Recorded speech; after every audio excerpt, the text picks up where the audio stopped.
Hey, Sid. How you doing? Great. Thanks for coming. Obviously, exciting time for our team. First day of practice is always really, really exciting, and we're I'll get into it, but we're really, really banged up. So it kind of feels like Christmas, and we don't get to open up the presents, unfortunately. But we'll get healthy and go from there. But I definitely excited to talk about it. I know you guys would be interested in talking about my dad's situation. You know, the biggest thing with that is it's family. You know, he's my dad, and I love him. I care for him. I want what's best for him. And, you know, that's about as far as I'm going to go with it. I'm here for him, and I just want him to be happy. So with that being said, it is about Minnesota basketball, and I'd love to talk about it. Can you say just what the last couple of days have been like you as? It's been hard. Yeah, it's been hard. Been a tough week for our family.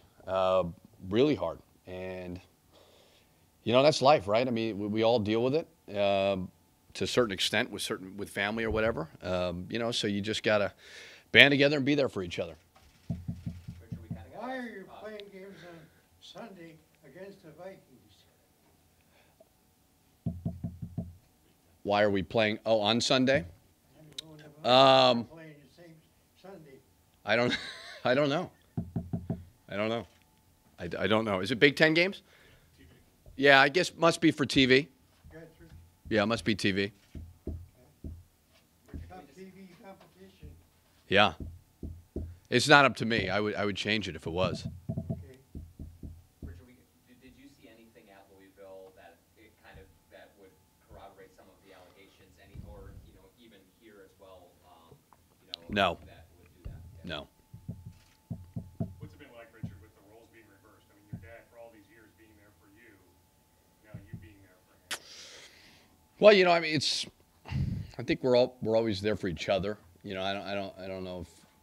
I think it's a two-way street with your brothers, with your mother, whoever, your family. So you know, it's you're just there for each other. I don't know. I don't feel like it's reversed at all. You know, you always know when tough times hit, who's got your back, and our family's very strong. Coach, talk about a little bit about the seniors and include Jordan and that guys returning major roles. And, where do you see them as practice starts, having to take over? Yeah, again, weird vibe on the team right now because Reggie cannot do contact. Dupree cannot do contact. Devontae, we're going to be really, really patient with him, as we should be. So there's not a great flow, just from a competitive standpoint. So we've done a lot of teaching. I mean, I normally slowly put the offense in. I'm trying as much to put the offense in as I can while I can do non-contact stuff. You know, but when the games get here, those guys are the key. You know, I mean, those are the guys that have been there before. And, you know, if those guys handle it the right way, you're going to have a good team. And I know, to start last year, Keem kind of took on that vocal leadership role, and he was new to the team. He hadn't even been there during the summer. Is that what you expect from a Nate or Jordan? And I mean, when Reggie can get out there, they got to Yeah. Yeah, very much so. I mean, Akeem came in to a locker room that was very unconfident and instilled confidence just by his demeanor. And we needed that at the time. And I think Nate and Murph and Reggie and those guys, it'll be different because they've been there. So they may not need to yell and scream, but they can speak from a great point of view about what it takes to win. Nate's really shown terrific leadership. Murph, Reggie, and again, you know, Reggie's not been practicing, so it's always hard to do it on the sides, but they're all showing really good growth in that department. Richard, how are you going to manage expectations for Washington in terms of Yeah. there's a perception he's coming in here to be Yeah, I think with him it's interesting because Isaiah loves the game, as good as any player we've had here. Lives in the gym, infectious personality, brings others with him. You know, sometimes young people don't do that. And he needs to understand he's a freshman, right? I mean, he's got 400 Instagram followers, and I don't know what that really means in life, but it's something to him. Is it 400,000? What did I say? Well, you never wrong, Marcus? 400,000. 400,000 Instagram followers. And there is something to that. What I've tried to get him to understand is at this level, that's all well and good, but it comes down to performance. It comes down to winning. So getting him to understand that and then getting him to be patient, because it takes time for all young people. Is he battling with Dupree for that starting job at Well, Dupree's been hurt, so he's been out for almost 3 months. So he hasn't been playing. Richard, team expectations pretty high. Yeah, they are, and that's okay. I'm excited about that. Now, I do think that, and I'm not trying to lower expectations, but losing Eric Curry hurt us. It did. I mean, I've gone back and I rewatch games as I get closer to the season. It's amazing how many times Eric Curry made a winning play. Iowa, he made that steal post defense. Indiana tipped the ball to Akeem. Purdue, 7 points on the road. Michigan at home, he made that nice floater. We were switching ball screens. So Eric brought a really good dimension that we're not going to have. So I do think that kind of knocked us down a little bit from a mental standpoint, where we understand that we need to be mentally in the right frame of mind if we want to be as good as we can be. Because, we lost a really good player there. Do Dupree have a setback, or was this always the time frame for No, injury? I'm just trying to be patient. He had like a stress reaction. And so we just try to be really, really patient. So no setback. He's close. He's very, very close. He could probably fully practice today, but I'm just trying to be very, very careful. I would say he'll start rolling almost full go next week. So Reggie's deal was very, very similar to last year. Very, very similar. And I don't think it's anything serious. But again, I haven't been able to work with him, and that's not good. So I've got to tell myself to be patient, as difficult as that is. With Devontae, is the patience going all the way up potentially to opening day, like he may first game not be able to play? Or? No. But I tell my staff, if Devontae was an NBA player, we would never practice him. But he's not an NBA player. But I got to be really, really careful with him. And knock on wood. But it's we got to be smart with him. But also make sure he gets in shape and gets that basketball flow as well. So no, he can do contact today. But the trainer came in and said he could do it, and I said okay, and I'm not going to do it. Richard, if he's healthy, how much can he give you of what you're going to miss? He can give a lot. The only thing is Eric could play that backup five, and we could switch all ball screens, and that's hard to score on us. He can't do that, but maybe we can move Murph to the five. It's hard to gauge right now how much Devontae can give us. But when he was healthy, I thought he could give a lot at the 3 and the 4. Having some bigger lineups there. What do you think Coffee will be now compared to? He looks different from a mentality standpoint. He just looks like that light has gone on as it pertains to little things. Maybe it's a warm-up drill that last year he just had no interest in. Not that he didn't work hard. He works hard, but you could just tell he's taken the next step from a habit standpoint to where I'm looking at him going, okay, you understand you could play basketball for a long time, and you tasted success and you want more of it. So it's in front of him, but he's been really, really working hard. I mean, he went to the Nike Skills, whatever they call it, camp. That was good for him. And obviously to have a really good freshman year, he should have terrific, terrific confidence. Did he change much physically? Yeah, he's put on probably 10 pounds. He looks good. Is he an NBA player? You were saying Devontae isn't an NBA player. Is he? And you had Did I say Devontae's not an NBA player? No, I said if he was in the NBA, I wouldn't put. Maybe I did say it. You're right. Do I think he's an NBA player? I think that he will play in the NBA. I think that's realistic. But, there's a lot of steps that go towards it, right? I mean, it just comes down to he took the first step. He did a great job there with the freshman year. He had a step in high school in AAU where he was really, really good. So I think if he continues to do that, yeah, I think he's got a future in the NBA. Richard, how will this team handle last year? Everybody told them how bad they were. Now everybody's going to tell them how good they are. How will they handle that? I really believe that it's a lot easier to handle people telling you how bad you are. Because to me, like my job last year was to get them confident, get them believing, and they knew that they had to do it together. When everybody tells you how good you are, like there's the manual of, okay, when you lose and everybody tells you how bad you are, you block out the noise, you ignore the haters, all that stuff, right? Well, when everybody tells you how good you are, it's the same thing. It really does not matter. So you got to get young people to understand that, and that's probably been the number one thing that I have done this summer is talk to them about that, about handling success, because we were so bought into not proving people wrong, because I'm not really I don't really buy into all that, but we were so eager to get the respect back of everybody and to win again and to get people talking.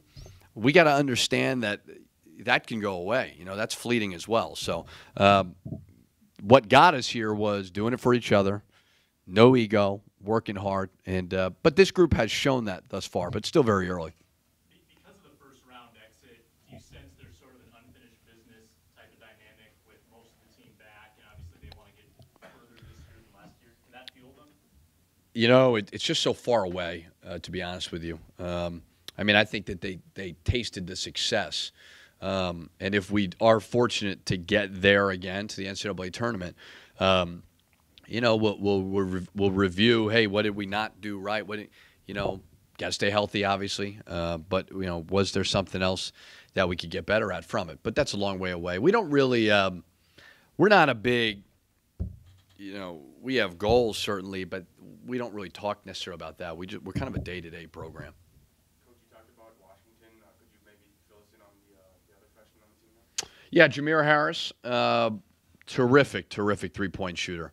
You know, he goes along with, it seems like every year I have an undersized two-guard who takes horrific shots, and he's filling in well with that. No, he's actually, he doesn't take too many bad shots, but unlimited range, plays so hard, great kid. And, you know, he's just getting a feel for the offense, and when he does, look out. Michael Hurt in a position to help you a little bit more than that? He needs to, yeah, he needs to. I mean, you looked at with Eric going down, it changes. Okay, we don't have a void, or we don't have anybody at the backup four really to fill that void. So now Michael and Devontae are going to need to play minutes in those spots. So we've been trying to work with them on that. So hopefully, yeah, we need them to. Richard, just speaking purely as a coach and not a Pitino or anything, do you feel like the game in general kind of either took a hit this week or is kind of trying to weather some things? I mean, some of the allegations are pretty serious, and a lot of people are saying, well, hey, this stuff happened all the time anyway, and it's just coming to light. Yeah, I mean, I think it's kind of bad and good, right? I mean, I think probably short term it's not very good, but, you know, maybe in the end, long term, it'll be better. You know, it's not good for anybody right now. And you know, I don't know. I only know what I read, so you never know what the truth is with all that stuff. You know, so it's never good when you hear any of those things about your game. You know, so hopefully it's something that in the long term everybody will benefit from. It feels like, I mean, all coaches, you know, you have to know what everyone on your staff is doing at all times, recruiting and such, but in a lot of instances, you know, I mean, there's relationships that people have, and there's things that they do that, I mean, you know, you can't be with them 24/7. So do you have a talk after this, even more so, with your entire staff about? I mean, it's kind of business as usual for us, to be honest. I mean, everybody's aware of what's going on, you know, but we have expectations of what we do and kind of go from there. Richard, with Washington's social media stuff, do you operate differently? You usually want the guys off of, I think, social media and stuff during the season, and I mean, but he is such a. Well, he's more of an Instagram guy than a Twitter guy. But I tell you what, if he ever gets in trouble, I know what I'll do to punish him, and that's Instagram. You know, it's interesting with him about that because it's a really cool story, just this whole jelly fam thing. I don't even really know what the hell it is. I don't know what it, you know, if he does it during a game and it gets blocked, it's going to be a problem. Like when we practice, everybody's trying to block his shot, and the coaches are like hoping it gets blocked. But honestly, it's cool because the throwback New York City players, they've all left their high schools and they go to these prep schools. And not a lot of kids stayed home. And Isaiah, he relished that. You know, like people always say, you don't play on playgrounds anymore. Isaiah loved playing on the playgrounds. So he's this throwback point guard, and it's just amazing the following that he – I mean, I go recruiting, and I'm not kidding you. Kids are doing it.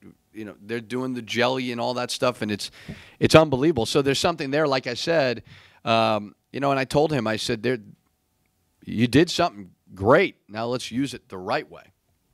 What's the relationship like between Nate and Isaiah at this point? You know, senior, freshman, they're both point guards, both Yeah, terrific. You know, and that's a concern, right? When you got a point guard like Isaiah that comes in, Nate, how's it going to work? And they're really, really close.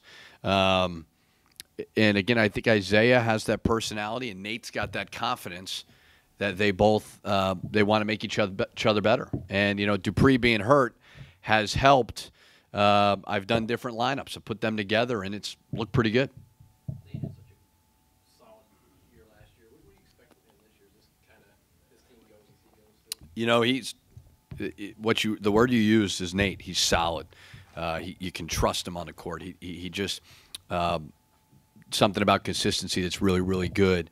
But I think that from watching him, he's moving away from solid to becoming a really, really good player, and you could tell that he wants that next, whatever it is, to take that next step. But when he's good, we're really good, and he's evolving just as a leader. I mean, we're so on the same page. It's awesome. You know, it's easy to coach, but you don't get that unless you work through it for 3 years, and we've done that.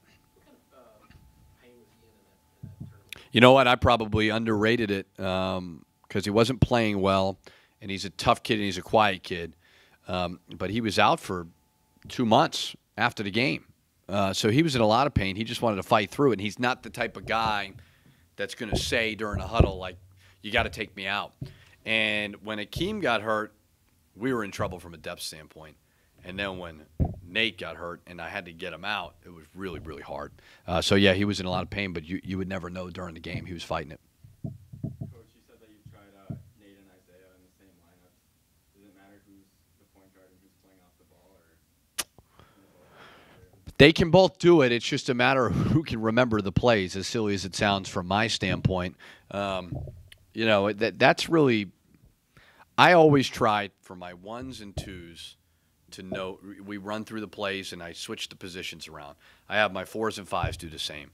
I have my 2s and 3s. So they got to be ready, right? So there's not a significant difference besides bringing the ball up. You know, but we have so many different type of plays that end somewhat similar through different positions. So it's all a matter of, like, I could tell Nate right now, Nate played a 2. He'll know every play. He'll understand it. Isaiah's not going to know it right now. So that's why moving Nate over there at times makes more sense. But again, it's very, very early. Coach, does your schedule excite you? Heck, does it frighten you in some ways? I don't know if excitement's the word. 2 true road games is difficult. You know, that's hard to do in the non-conference. And we built it for a team that we thought was going to be our best team. You know, Miami, I know it doesn't – it may not have that. Everybody thought we were going to get Duke-type name.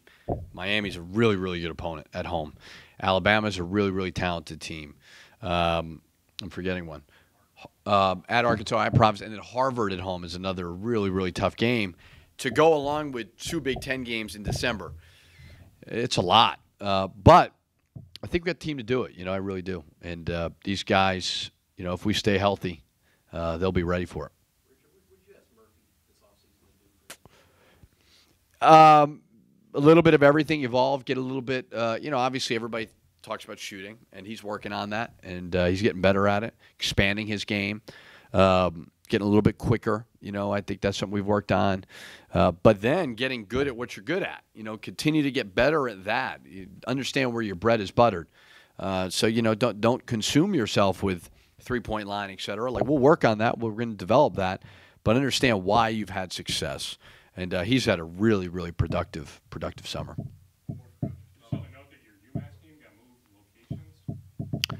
Yeah. I guess it was an NBA like double booked. I don't really know the specifics of it. I don't really care, to be honest. I kind of like it. It's a little smaller gym because sometimes you play those games and it's big cavernous building and there's may not be a lot. What time's the game? Is that noon maybe? So I don't mind it because it's right next to it. But it's strange. It's not my fault. You can't blame me. All right. Thank you.